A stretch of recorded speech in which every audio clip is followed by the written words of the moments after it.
I'm going to go over the process of how I created my piece. Let's first look at a video by William Kendridge. He's the artist that has inspired me. So what I did, as I shared in my previous video, I collaborated with Miss Willis. I wrote notes of what I wanted to focus on after seeing her videos, after listening to her text.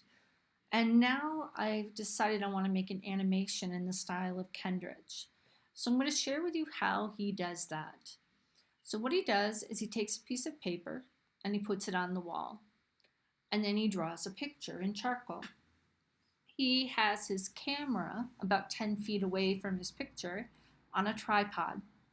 He uses a little button, a shutter release button, to take a picture of his drawing. Then he goes up to the picture on the wall and he does a little erasing, a little tiny bit of drawing. And he goes back and shoots his little button, his shutter release, and takes another photo. He does that for 30, 50, 100, or more photos, depending on how long his video, his animation is. I don't have a tripod, so I wasn't not here at home, and I don't have any charcoal. I did use some charcoal briquette, but I did mine a little differently, and I'll share that with you later. But let's see what Kendridge says about his process. And I suppose it became a way of thinking rather than a physical medium for me.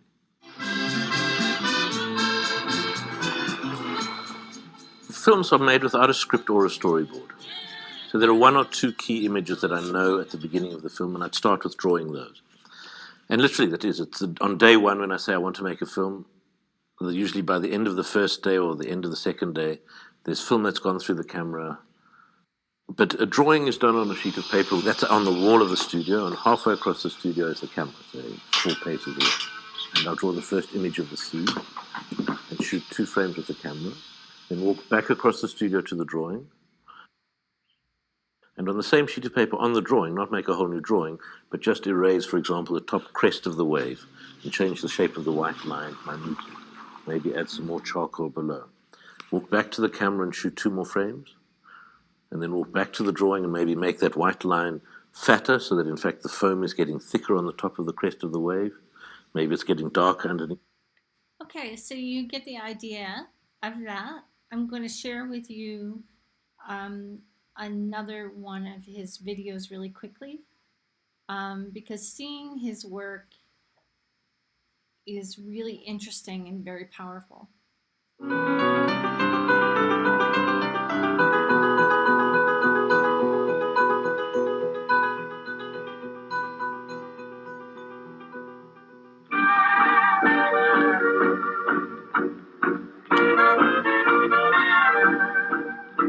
Johannesburg exists because gold is under the ground, invisible. It's also a city of a dichotomy between very leafy suburbs, which are man-made, to a very bleak landscape around, a complete fiction.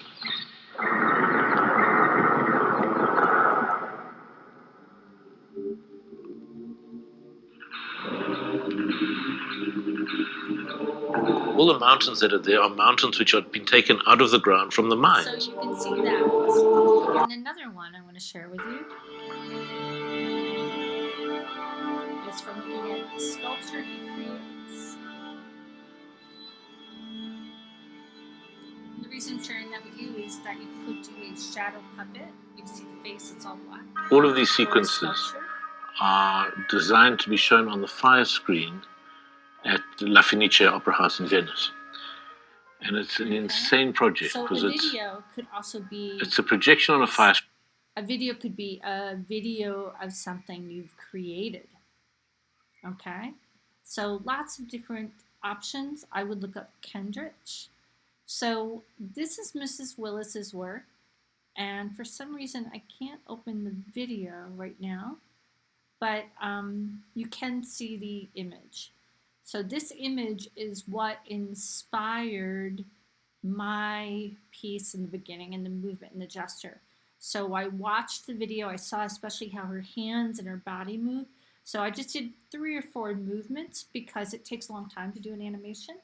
And I thought I'll just focus on small bits. I also listened to her text. We talked about that last time. Now I'm going to share with you what I created.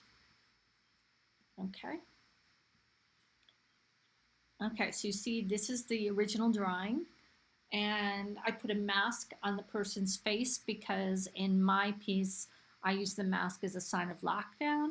We use the cord, both of us had the idea of string, she's got the cord, and what I've done is a short animation I'll share with you.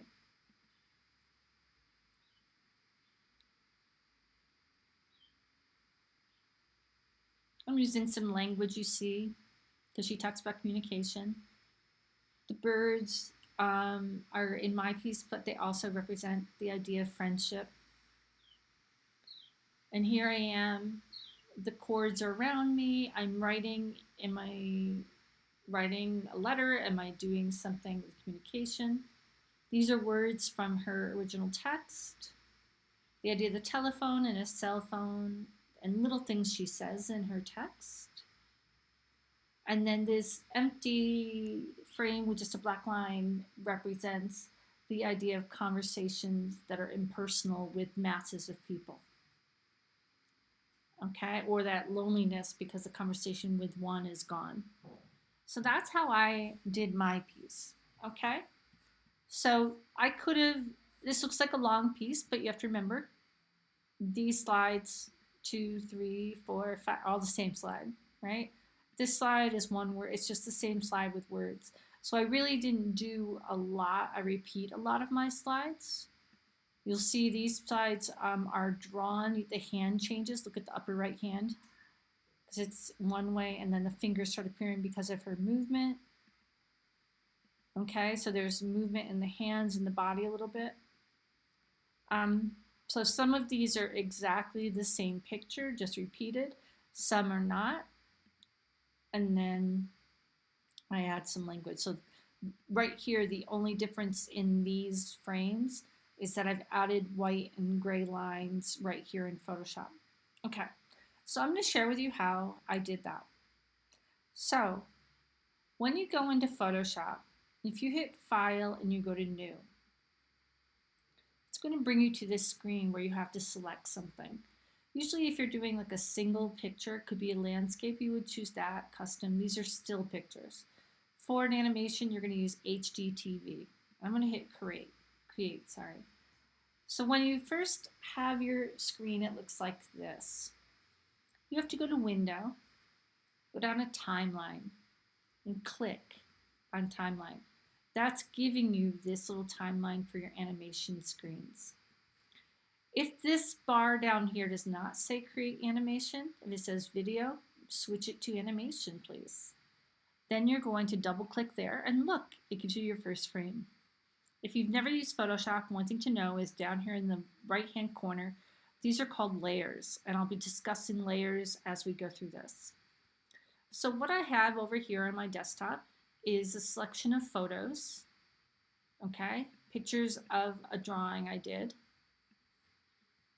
okay, see the pictures, and I've dragged them into Photoshop, so they're up here on my menu.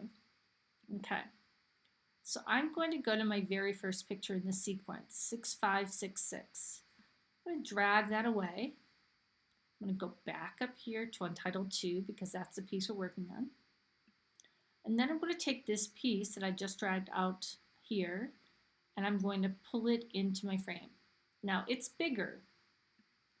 Okay, so I need to hit Command T and use my cursor and my pad, and I'm just going to pull it until it shrinks down. And then I want to fit it on my screen. Okay, now I might want it bigger. Okay, so let's say I go bigger, so it just envelopes the screen. I can do that. After that, I go up here to my menu and I click on the arrows. Okay, I actually chose the wrong photo, but we'll just keep working. Okay, so now I need to say, what am I going to do with this? Is it good enough the way it is, or am I going to draw on it? Over here I have my arrow key, my paintbrush, sorry. I'm going to take I've got the color gray selected down here. I'm going to add some drawing on this, and that's something you can do too. You might draw a picture and then use Photoshop to add to it. If, because there's a lot going on with communication, I could use the text. So here's the letter T. I'm going to click on that. I'm going to come over here and draw a little text box. And I'm going to write communicate. Oops. Okay. Communicate. Because that's maybe a word I don't think I would use, but it's a word that maybe I feel is something that needs to be here. Okay, if I want to change the color, I go back to my T, I select it, come down here in the bottom left-hand corner, here are my colors. I can click on the gray twice, and it gives me a selection of colors, anything I want to use. Okay, I think I might use red because it's a strong color, and go back to my arrow, and maybe that's a word I really want. That's just my first slide. If I want to do some more painted lines, I go to my paintbrush. Maybe I want some white. Click on white. Okay, over here, this is a key part. Down here in the bottom left-hand corner, I'm going back to layer. I need to be on layer if I'm going to do some drawing with my paintbrush. So white, I'm going to do some extra lines maybe. In my original piece, I emphasized the face mask with some white, okay? And then I'm going to go to my arrow key. Now, I kind of feel like my picture has a bit of a shadow. It might be my photographing. Maybe I wasn't able to have a lot of light in my room. I'm going to go up to image. I can go to auto. If I hit auto tone, it lightens it. But I can also go adjustments and brightness. Just drag it to make it a little bit brighter. If you do that, you need to really understand how you're going to do the exact same thing in every single picture that you bring in, right? Okay, so every slide. So now I've got my first slide done. I feel like I've got enough going on. I've drawn, painted into it.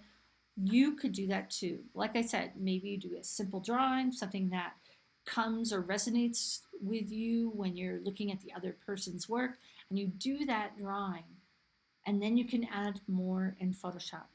Okay, I'm going down to the bottom toolbar where I'm circling.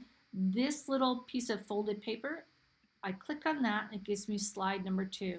And you'll see that over here where it says frame 2 in the layers. Now, for layer 2, you have 2 choices.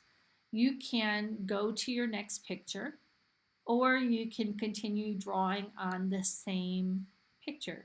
I'm going to go to my next picture, okay? Like I said, I don't think mine were in complete order. I'm just going to try my best. I'm going to drag that over here, okay? So you see where I'm here. So now what I'm going to do is I'm going to replace that picture by dragging this on top. Okay.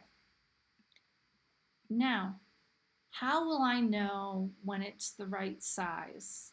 How will I know if I hit Command T? Okay, if I hit Command T and I drag it, how do I know that this piece is exactly in the same spot? What I'm going to do is I'm going to come over here to Layers. You'll see the word Opacity. I'm going to click on that. I'm going to make it transparent or see-through.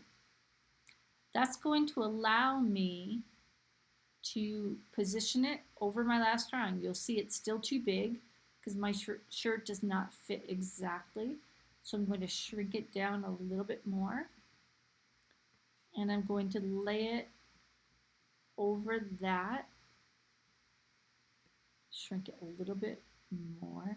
The shirt may have moved because in my second drawing I did do some erasing. So look at that. I'm in a great position. There's a little bit of movement. You could also leave it transparent if you like that kind of shake, and I did that in one of my pieces. Or I go back to opacity and I make it dark. So now I'll go back to arrow. I have 1, 2, 1, 2. Okay, it looks like it's still a little bit bigger. So I'm gonna go back to opacity. It's not much bigger, but I do want to shrink it down a little bit. Okay, there we go, much better. Okay, so I'm going to hit my arrow key over here, and I'm going to all the way opacity.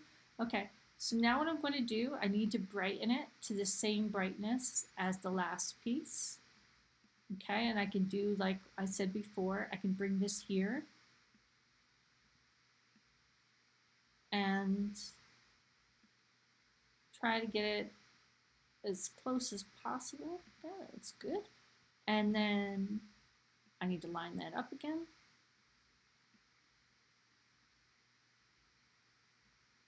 Okay, I love the opacity button. It just makes all the difference. I forgot to add, if I'm here at opacity, I see where my white and gray lines are. So, since I'm painting on layer 2, I need to know where that white line is to know if I'm going to make it go this way a little bit longer, but also to make sure that it's in the same spot. If I start drawing lines all over the place, they have nothing to do with the other line, it can look a little bit odd. So I am just going to add some extra lines, make the ones that already exist, maybe move a little bit to the left or right, have a little bit of movement, do my best. I think you get the idea. Okay, so I'm going to go back to opacity, make it 100, and there's my lines. So I'm going to show you between the two frames. Those lines that existed before. I forgot the lines on the mask, so I'm going to go back to opacity. Okay, I want to use the color white.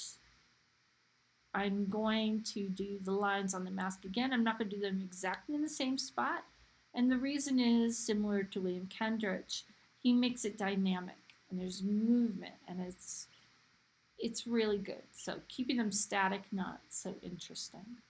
Okay, so 1, 2.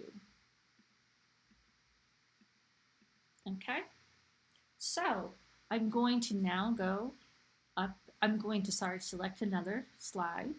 I'm going to go up here to my third picture and I'm going to drag that over here. I am going to double check that, yep, I'm on third slide. Okay. And I'm going to drag that over. Again, I'm going to hit Command T using my pad and my finger. I'm going to shrink this down. Okay, while I'm here, I might as well change the color of the paper. So I'll go to Auto Tone because that was what I did first. And then I'll go to Adjustment, Brightness. I'm going to change the color of the paper and try to get it exactly the same or close to it. Usually this happens really well in a studio with William Kendrick. He's got his tripod. He's got everything lined up. For me, I needed natural light and I was outside and that light changed a little bit. So you just do your best when you're on quarantine, right? Okay, so again, I have to go to opacity because I can't line this picture up if I'm not sure the size or the place it needs to be lined up. Now my picture looks bigger. The reason I know that is I'm looking at the t-shirt. This shirt is shorter than mine. So I'm going to drag it to the corner a little bit so I can see the corner here. Okay, hit Command T, drag it just a little bit. Because I'm still on opacity, I can see if I'm getting close. I need just a little bit shorter.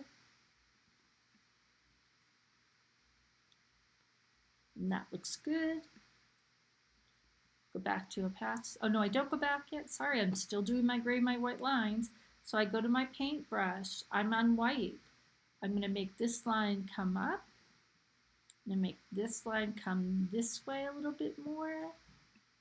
This line goes this way. I'll do lines inside my mask again.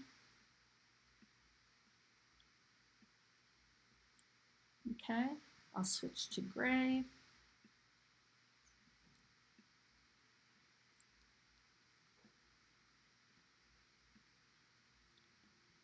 Make my movement happening.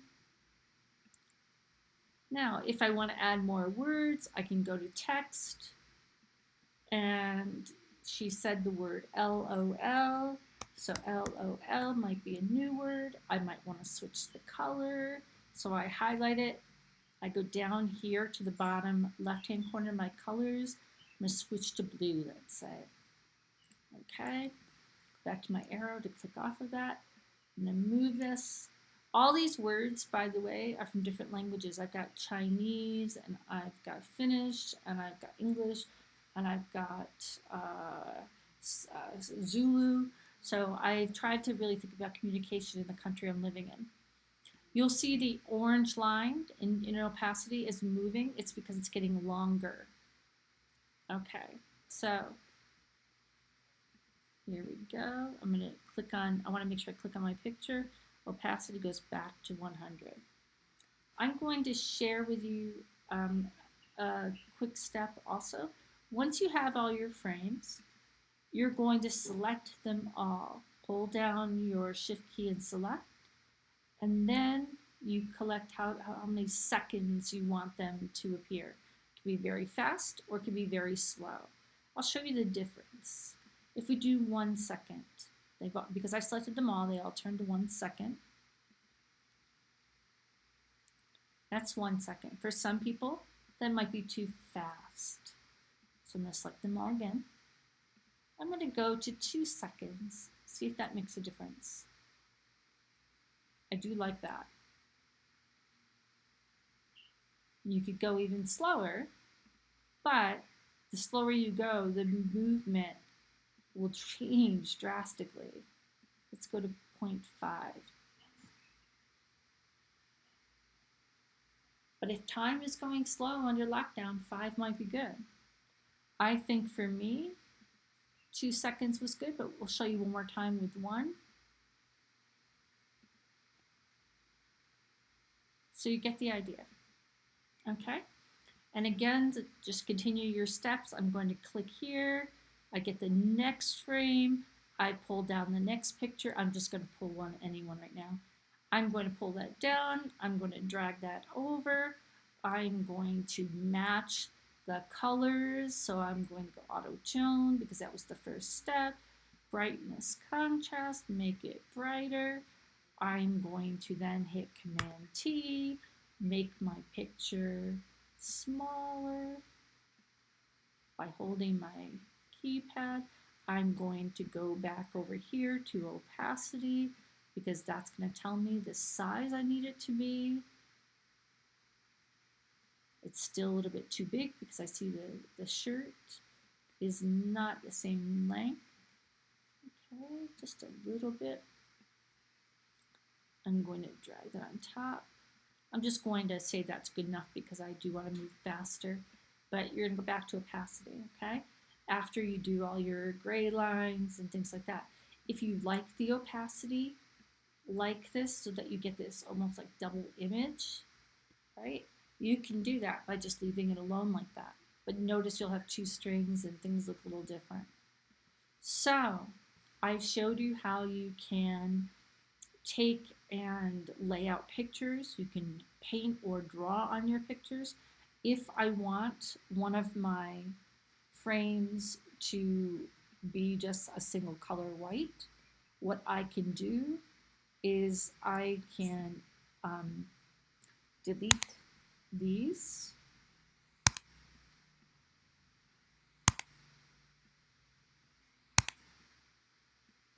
Okay, but look, if I do that, it deletes them everywhere.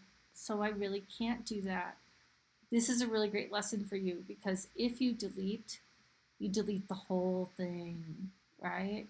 So it's super disappointing when you've spent hours on something if you accidentally hit delete as you're going along.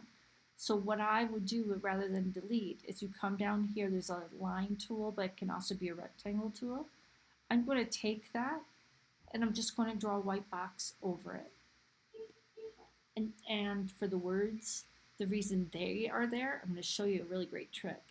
If you look over here on your layers, whatever is up here at the top is the top layer. So if I hold and drag my rectangle over the word communication, so it's first, communication and LOL disappear because they're in layers behind it. I'll show you again. If rectangle is here behind communication, communication is going to be the top layer. It's going to show up. I'm going to move that there. And now just for this slide, you'll see communication. It's still ahead of the other slides. Just for this slide, I have my white screen. And you can change up your animation. So maybe I say I'm starting my animation this way, and then maybe I just want a single word. What would be a good word? Impersonal. Oops, I'm under the color white. That's a mistake. Try that again. Oops, sorry. Let's start over. I'm under the color blue, so this should work. Yep. Impersonal conversations with the masses. Right? And then I can take and center that. And maybe I want some words. So I've got this, and then maybe I have that. And then when I click my next slide, I can take and bring down another picture. I can drag it on top of that slide, do everything we did before. If I want to even, maybe on this slide, I'm closer. By leaving my picture big, I could be closer to the face. Maybe there's something happening here that's a little different than in the previous ones, and I want to put the viewer's focus on it. So I could do bright, and yeah, and then I would continue doing that. When you're done, you just save it. We'll talk about rendering later on. So I'm going to do this as a demo of animation. Okay, and put it in my animation lockdown. I'm going to keep it in Photoshop for right now and hit OK. So that was a quick demonstration. Before we leave, I'm going to show you mine again so you can get an idea of everything that I went through. Okay, so I'll close this. I'm going to go fit on screen. Yep. A little bit bigger. Okay, just a little bit bigger. Here we go.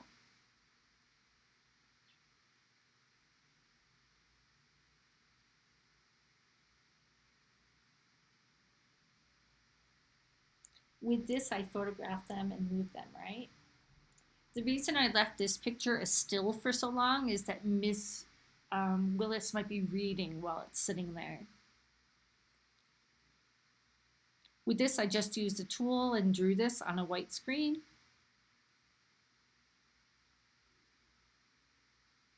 And that's it.